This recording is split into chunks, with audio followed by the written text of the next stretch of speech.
Good afternoon. My name is Dr. Christopher Smith.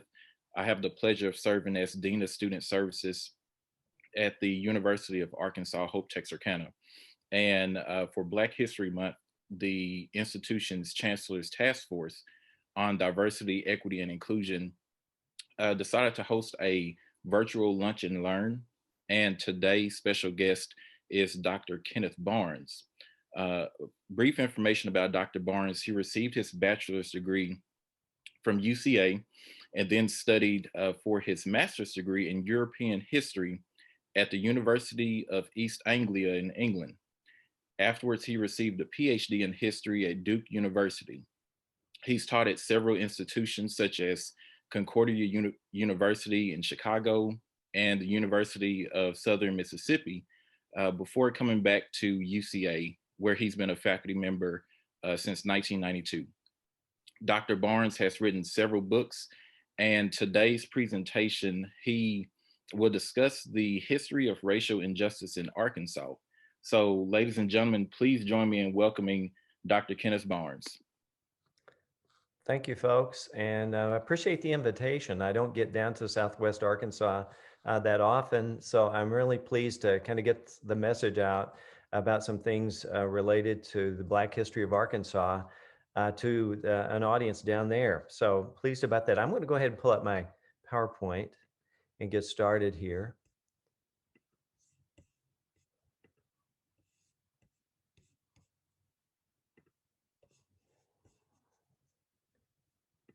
Okay.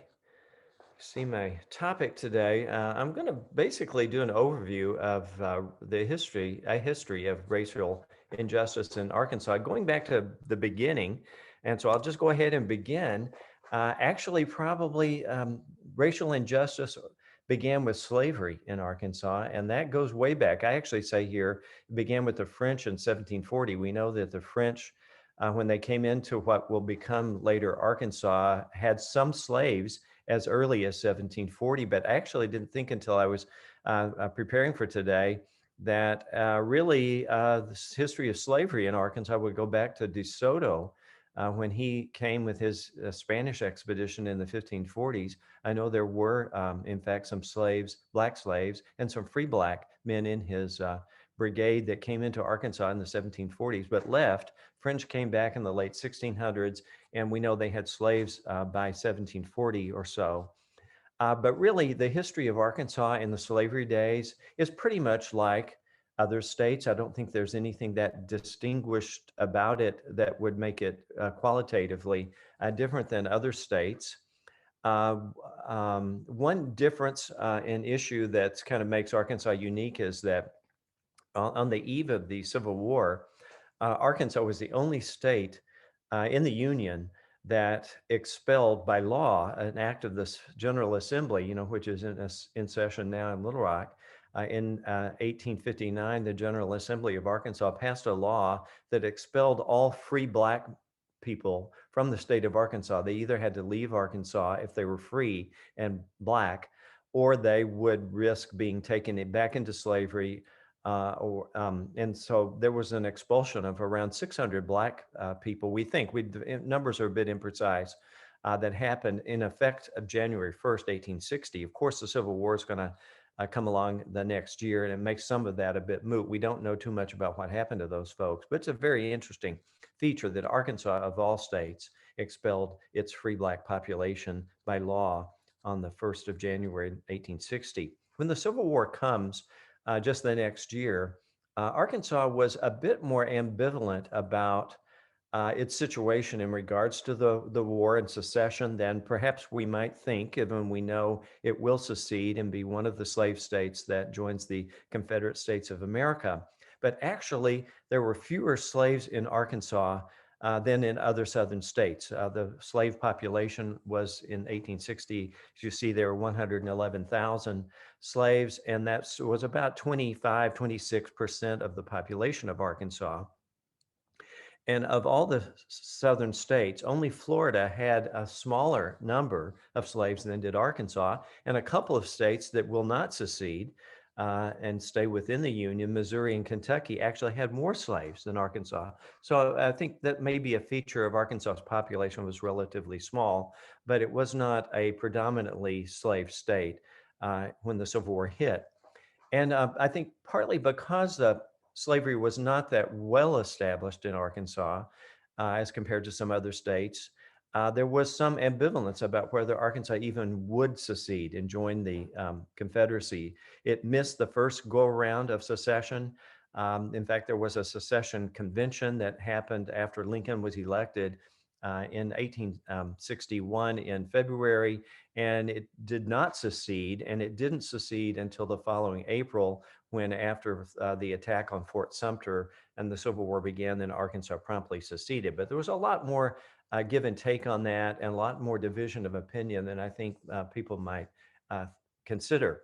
And in fact, there were a lot more folks in Arkansas who did not support secession. I have some figures there that there were 40,000 Arkansans who served in the Confederate Army. But what I think a lot of people in Arkansas wouldn't know is that there are also quite a number of Union soldiers, residents of Arkansas, 8,700 white residents, and then notice there 5,500 former slaves, uh, men who served in the Union Army, to kind of suggest that there was a mixed opinion about slavery within the state of Arkansas. I have some photographs there. There's a great drawing that was made of Union soldiers, Black Union soldiers at the end of the Civil War. And that building in the background is the old State House in Little Rock. And it's really quite a beautiful drawing. And then on the bottom there, some Union soldiers, two white Union soldiers and a Black Union soldier. And the two white Union soldiers, by the way, are great, great granddad and great, great, great granddad of me. On my mother's side on the left and on my father's side on the right, they both served in the Union Army here in Arkansas. In fact, both lost their lives fighting in the Civil War on the side of, in blue uniforms there on the side of the North. Well, when the Civil War ended, obviously the situation for people of color in Arkansas is going to change with freedom.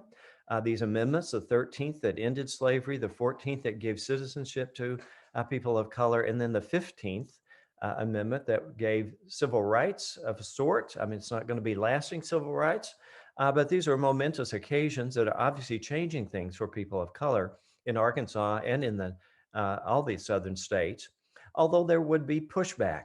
This happened, in the years following the Civil War, but by 1867 and 1868, there was pushback among conservative white Southerners in the South in general. The Ku Klux Klan was organized, as you might know, in Memphis.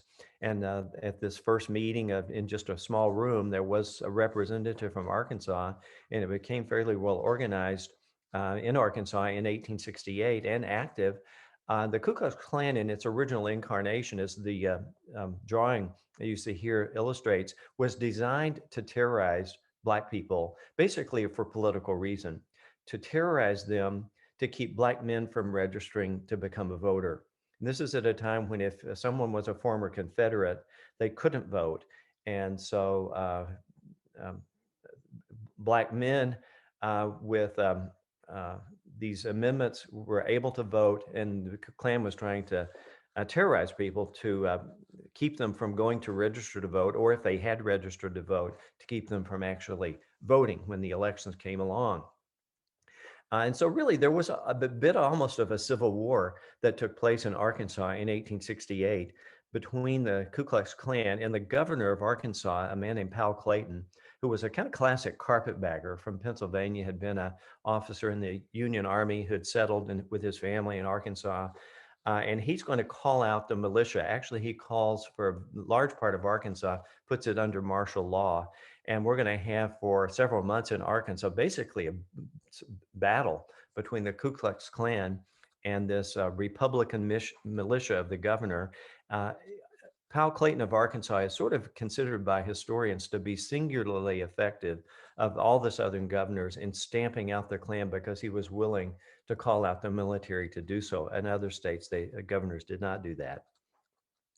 So there's some give and take, but order's restored. And in fact, as we move forward in time into the 1870s and 1880s, I kind of think of it as a time of promise, maybe even a golden age of sorts for people of color in the state of Arkansas.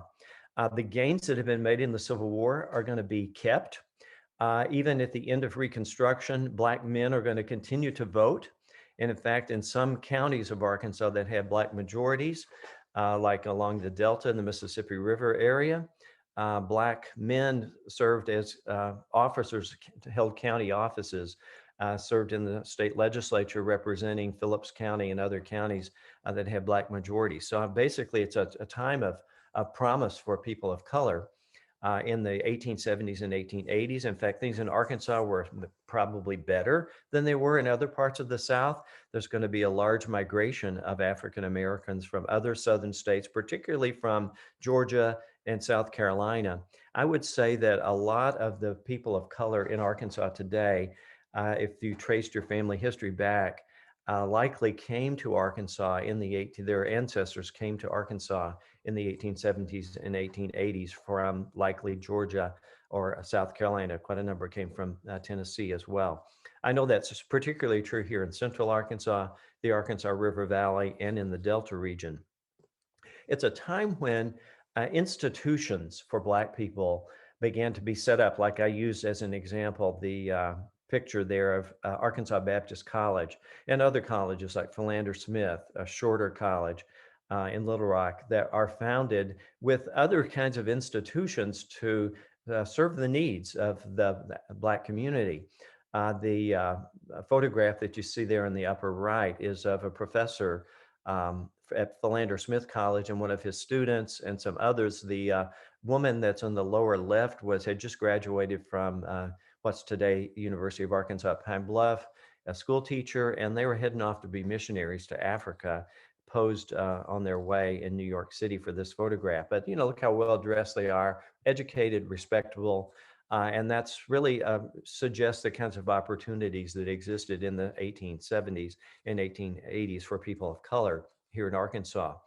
I don't want to overestimate that because there were definitely challenges that made life difficult in many ways. There's this whole issue of peonage or debt slavery for sharecroppers that could basically re-enslave them. And there were certain areas of Arkansas where there was some considerable racial violence. Actually, Southwest Arkansas in the 1880s, in Howard and in Hempstead counties, there was quite a bit of localized racial violence, white violence against Black residents. The Delta region had some pushback in some of those counties where Black officials were getting elected, and white residents didn't like that. But generally speaking, the 1870s and 1880s might have been the golden era for people of color between the Civil War and the Civil Rights Movement. Well, the hammer falls, I'd say, on that at the end of the 1880s. Right at the end of the 1880s, the elections of 1888 and 1890 are going to send a legislature to Little Rock that will enact discriminatory laws, such as the famous disfranchisement laws that basically take away those voting rights that people of color had through a secret ballot and poll tax system. And then also, while they were at it, the legislature went on to enact the beginnings of the Jim Crow segregation legislation. The first piece was a separate coach bill that basically said Black and white people cannot sit in the same train car or waiting room to wait for a railroad. And that's, of course, just the beginning of what will be a very systematic separation by law of the races here in Arkansas. As these legislative losses are taking place, I don't think it's coincidental that if Black people are losing their rights and their votes, that also there will be an attack on their persons. Physical violence kind of rose in the early 1890s. I've done some study of the incidences of lynchings and other aspects of racial violence, and I think I could conclude that a Black person in the United States had a greater chance of being lynched in Arkansas than in any other state in the country in the early 1890s. And I think that's a direct connection to the kinds of legal losses that they were having. There's going to be another spate of different kinds of problems that will follow. Ethnic cleansing of some Black communities in areas, generally in the mountain part of Arkansas, in the Washtenaws and in the Ozarks. There were small Black communities that were literally just run out of town in the years that will follow the 1890s. The photograph of a lynching that I have here in this slide is unidentified in terms of specific people and place, although the photograph is identifiable as a Arkansas lynching of the 1890s. Um, but I might mention to you one of the worst lynchings, probably in American history, took place in Texarkana in 1892 of a man named Edward Coy. There are photographs of that lynching, but they're so grotesque that I would not want to use them. And it's just really a spectacle lynching of more than 1,000 people who gathered in downtown Texarkana in the presence of the police force to burn a Black man on a stake or a cedar stump. It's not clear which exactly it was. If you wanted to find out more about that Texarkana lynching, it got in the newspapers all over the United States. New York Times covered it and so forth. Just Google Edward Coy Texarkana, and you could find out more about it. Okay, well, Black men and women responded to this violence. They weren't just passive victims. In fact, as the legislation was going through the legislature in Little Rock, there were Black legislators, especially from the Delta region, who spoke against it. They were just literally outvoted, but they took a stand and very eloquently spoke against some of these laws that were taking away their rights. So there was a response. In 1903 in Little Rock, there was a segregation of the streetcars, and it prompted a boycott. In Little Rock, also in Pine Bluff and Hot Springs, where people boycotted services rather than to sit in a back coach in a segregated car. So again, just want to make the point that people did respond, and this response could be considered resistance. Another response was simply to leave the state of Arkansas. In fact, in the early 1890s, there's an immediate sort of knee-jerk response of a back to Africa movement whereby people from Arkansas, Black folks in Arkansas, began to organize to try to leave not just Arkansas, or the South, but the entire United States, sort of giving up on the idea that the federal government, will protect them.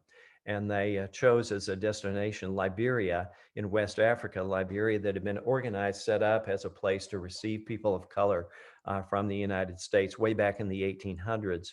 And all in all, more than 600 Black Arkansans actually did migrate to Liberia, but there were thousands, maybe tens of thousands, who applied to do so and were unsuccessful in getting to Liberia. There were Back to Africa clubs that were set up in various parts of Arkansas. If people couldn't get to Africa, also they aspired to leave and closer to hand, and there was a movement to migrate to Oklahoma. And it sounds rather naive today to think about it, but people talked about as if they could establish all Black towns in Oklahoma where they wouldn't have to ever, in a days in their life, come in contact with white people. There were literally a couple of dozen all Black towns that were founded in Oklahoma with migration from the South, but quite a number of people from Arkansas. There are a few of them that are left today. Boley, Langston, Redbird is another one. And they naively talked as if Oklahoma could perhaps become an all Black state and be sort of a Liberia destination for people of color from the American South. So we go forward in time, it became even more common for people to leave Arkansas to go to points north in the US, cities like St. Louis, Kansas City, Chicago, Detroit. Maybe some of you have relatives that are up there that are part of this migration that begins more in the 1900s and the 19-teens, and will continue really through the 1940s and 50s. This post handbill was of a meeting that was being organized in November 6th, 1890 to plan an immigration movement to Africa. Imagine this, being tacked up on a church door or a tree somewhere as they're trying to work up a mass migration. Okay, you see in this bar graph the way in which the degree to which Arkansas's population waxed and waned from in the antebellum era, 1830, where it was around um, uh, 16%. By the time the Civil War started, a bit above 20%. And notice the population growth of Black percentage increasing in the 1870s and 80s. So 1890 to 1920, the largest Black population. But notice then how it tapers off and declines to the point that today, actually, our Black percentage, Black of the population of Arkansas, is really pretty much close to where it started back to begin with. Okay, moving forward in time, World War I is going to be an important turning point of sorts because in this great war that just dominated the attention of the country for about a year and a half, people of color were recruited and served in uniform in Europe. Some 380,000 Black men served in the U.S. Army in World War I, and it terrifically raised their aspirations. When they came back home, let's say 1919, they had put their life on the line in service for their country. They expected there would be some payback, that surely a country that would take me and put me in a uniform with a gun to fight on for the United States wouldn't send me back to a status that was a second class citizen.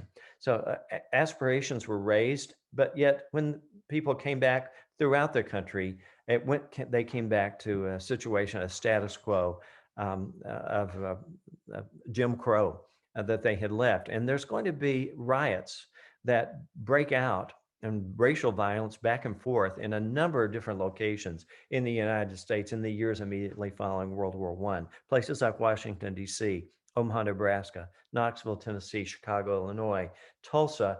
Had one of the biggest ones, and it happened in 1921. I just got an email earlier today about an event trying to commemorate the Tulsa riot and massacre of 1921 that's coming up, a plan for that this summer. But one of the biggest events of them all, and probably the most costly of life, was here in Arkansas at Elaine in Phillips County, the southern part of Phillips County in Arkansas, just south of Helena in October of 1919. And it was part of a classic pattern where a former World War I Black soldier came back, tried to organize sharecroppers in Phillips County into a union to demand better conditions and pay. And when they had a supposedly secret meeting in a church near Elaine, some men surrounded the church and shooting started, and it unleashed really a riot. The governor sent troops from Camp Pike, which is the name at that time of Camp Robinson.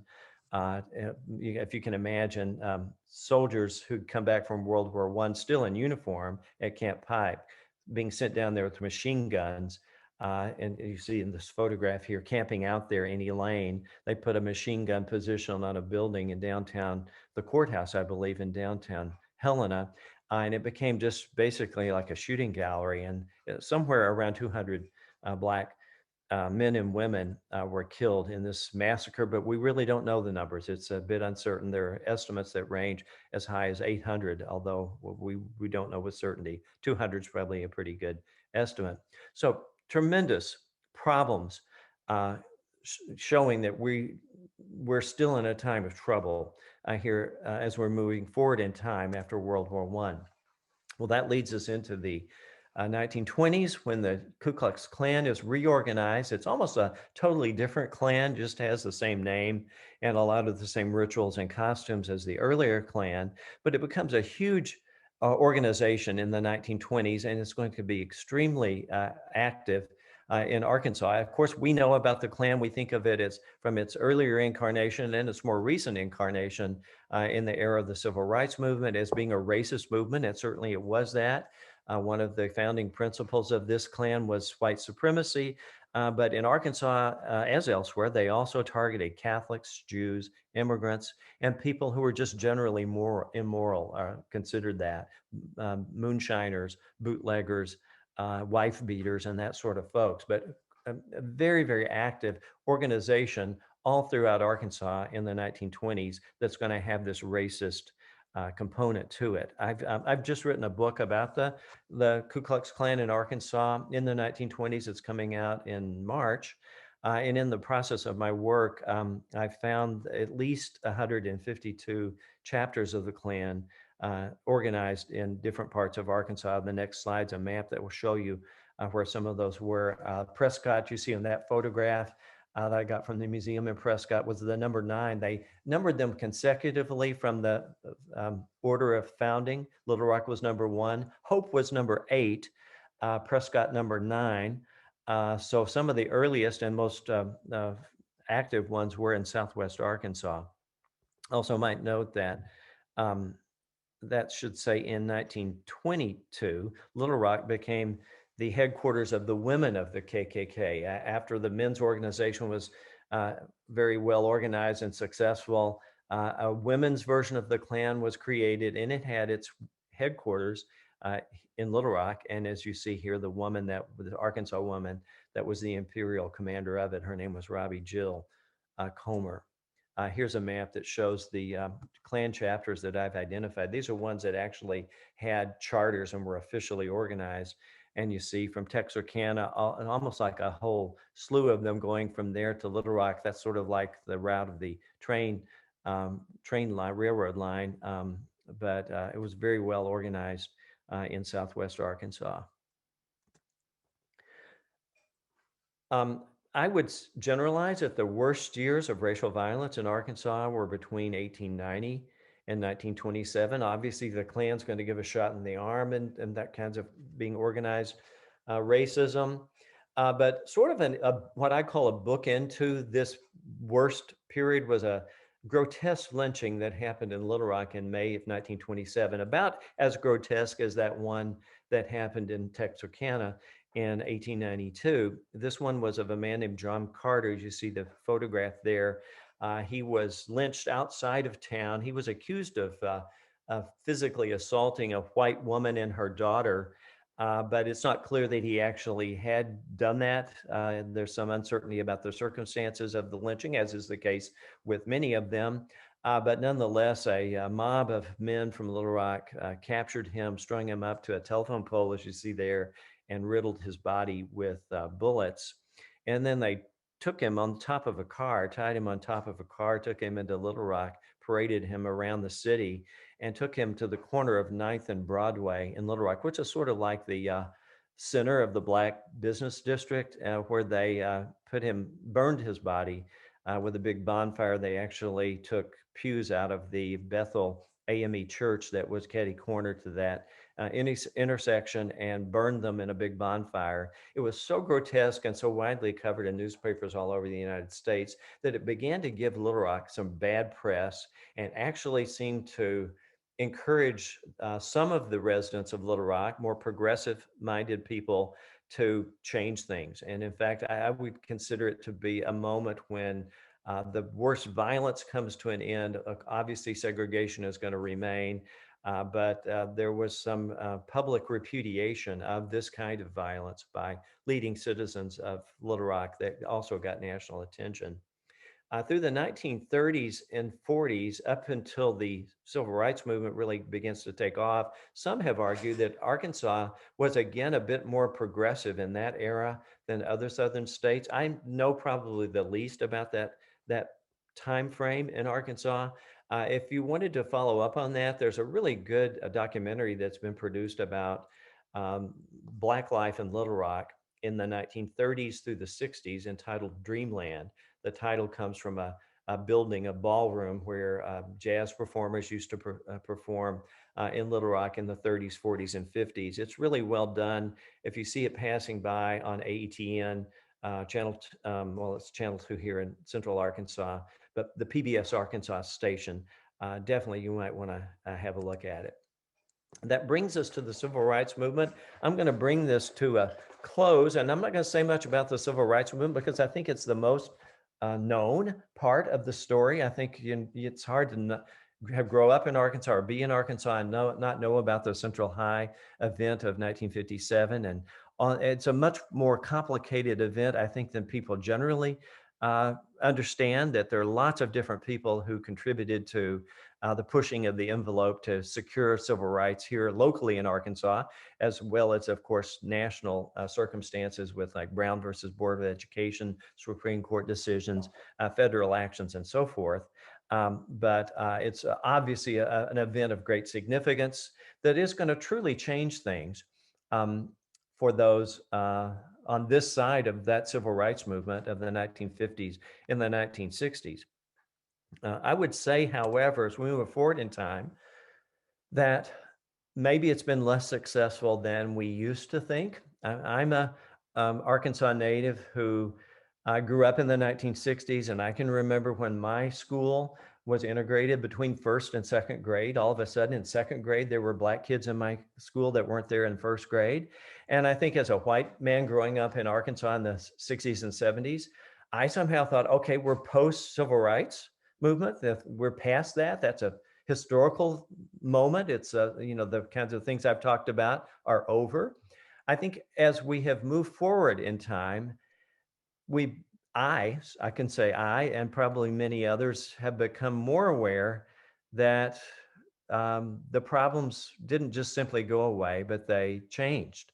In the 70s and beyond, some kinds of racial injustice problems that I want to just bring up here to close are some issues like the resegregation that happens in schools. Yes, I thought school integration took place, but yet if you think about, well, what was the reality in the local areas of the 1960s and 70s? I said my school integrated in 1963. It would have been when between my first and second grade.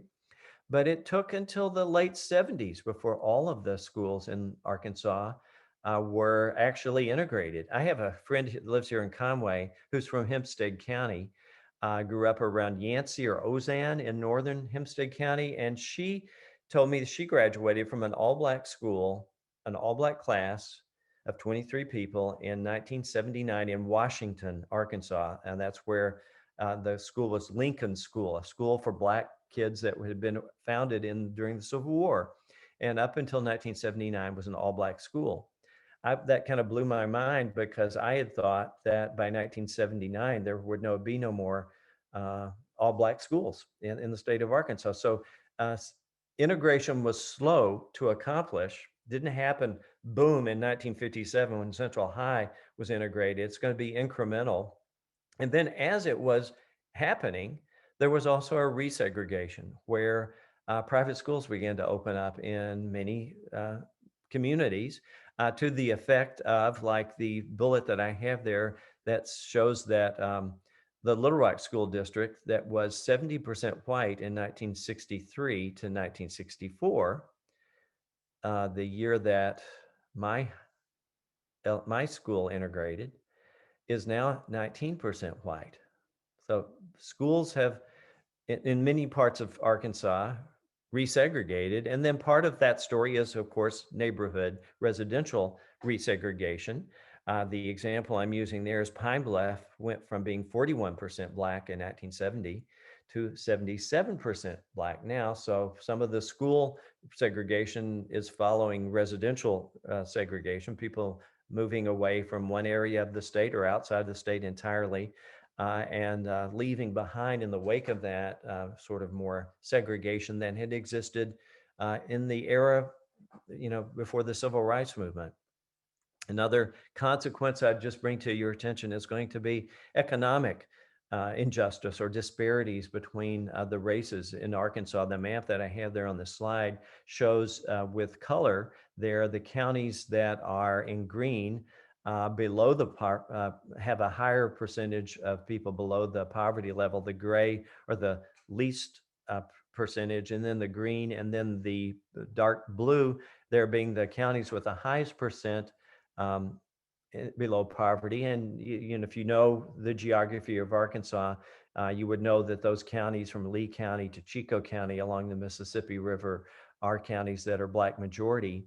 I'm not sure about Nevada County. Probably some of you might be able to explain why Nevada would show to be disproportionately below poverty. Maybe in Q&A, somebody could explain that.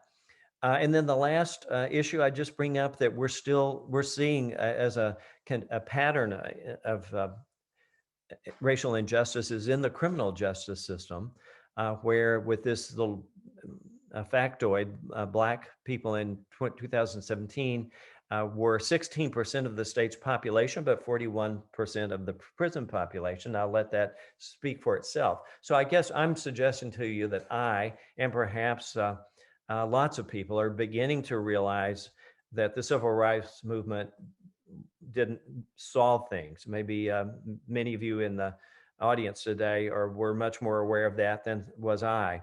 And now we're beginning to see attention come to some of those problems. And I'm sort of leaving you here with a question rather than an answer. It is what we've seen in the last year with the Black Lives Matter movement, let's say of last summer. Is it a new civil rights movement? Will we, 20 years from now, look back on what's been happening in recent time as just civil rights movement part two? And I guess I'll leave my presentation with that question. And some of you might actually want to take it up and tell me what you think as an answer to that. So I'll stop there. And I don't know, Dr. Smith, how much time might be remaining available if people have some questions. No, absolutely. Thank you so much, Dr. Barnes. We can now open the floor up for questions, maybe about 10 minutes or so. If anyone has any questions, you can, unmute and ask or put in the chat.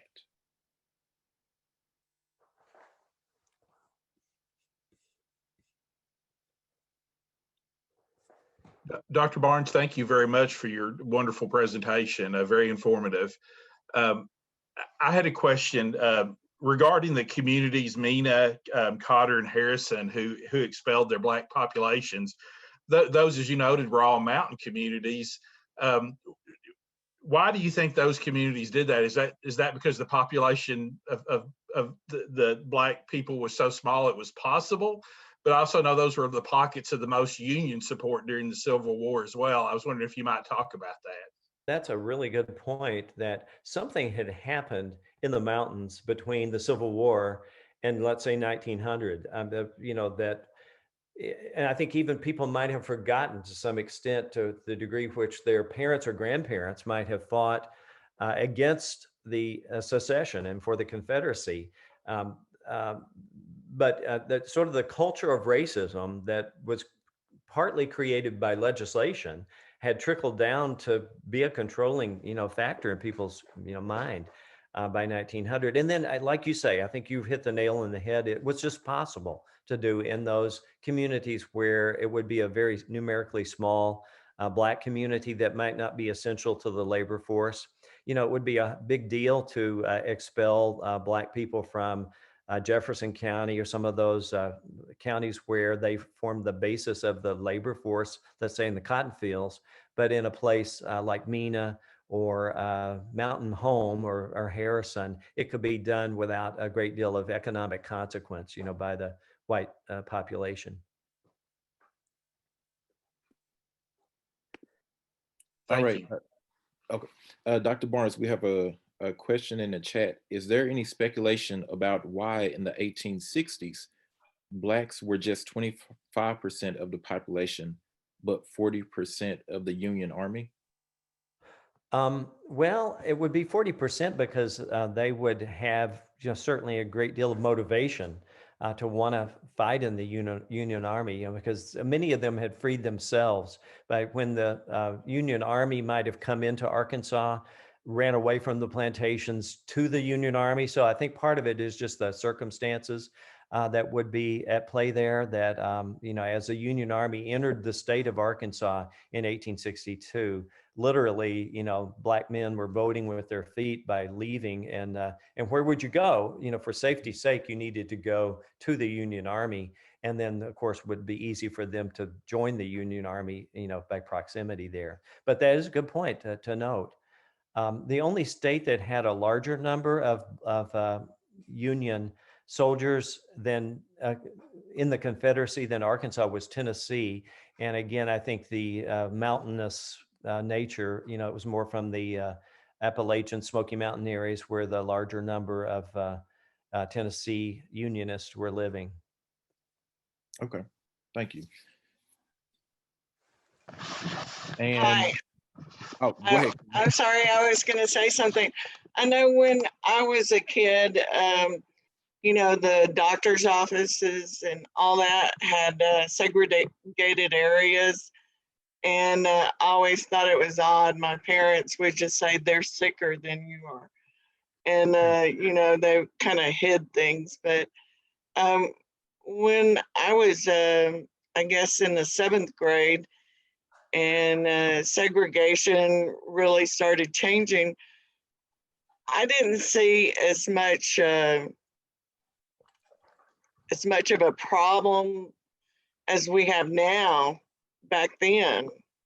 I mean, people were like, okay, this is the way it's going to be. And, you know, some people would grumble, but it wasn't like what you see now. There seems to be a lot more anger now.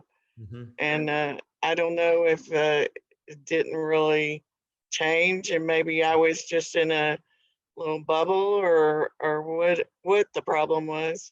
Well, I think it would be easy for white people like myself to be in a bubble in the 60s and 70s and 80s, maybe even going beyond, to think, yeah, things are good in my little world, and then to look at, you know, what had happened with the civil rights movement without seeing past my bubble to some of those issues, like in that last slide that I had in this PowerPoint.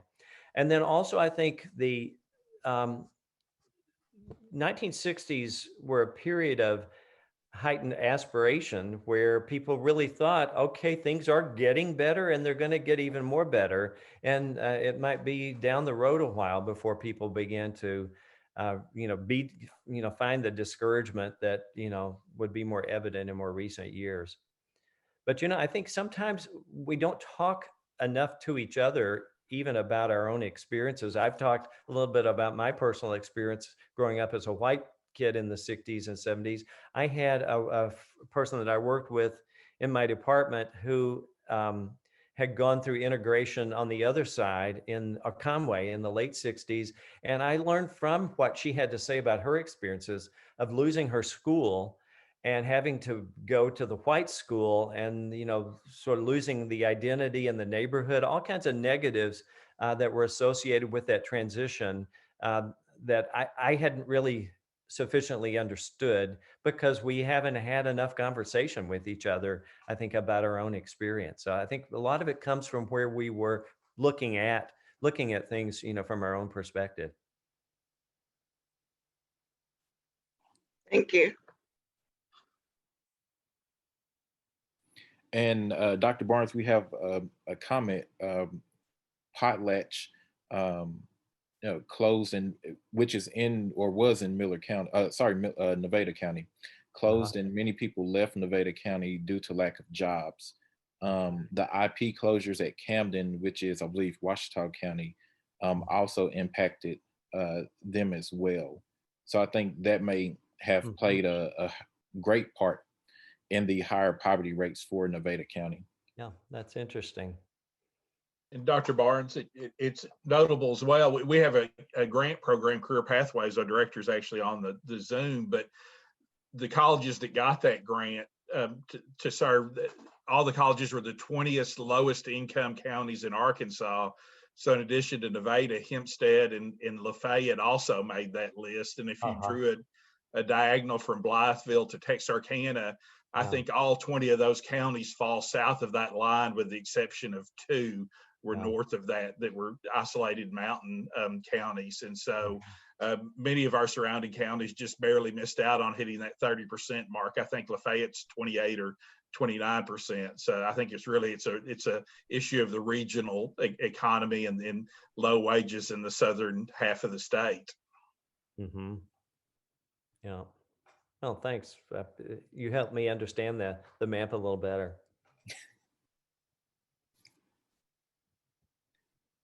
All right. Are there any other questions or comments for Dr. Barnes at this time?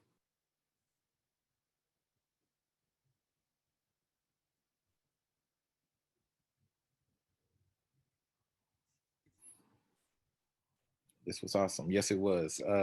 Dr. Barnes, any closing remarks? Well, again, thanks for spending some time with me today on a snowy day. It was a good thing to do while we're snowed in, and I enjoyed it. It was my only academic activity of the last several days, so thank you for that. Wonderful, wonderful. And I'm just looking at the comments coming in of thank you, a great presentation. One was, let us know when your book is out. Okay. I know many folks would love to read that and just learn more about the history of Arkansas. And so we greatly appreciate you. We hope you stay warm, and everyone else, thank you so much for attending, and please stay safe. Okay, thank you. Thank you.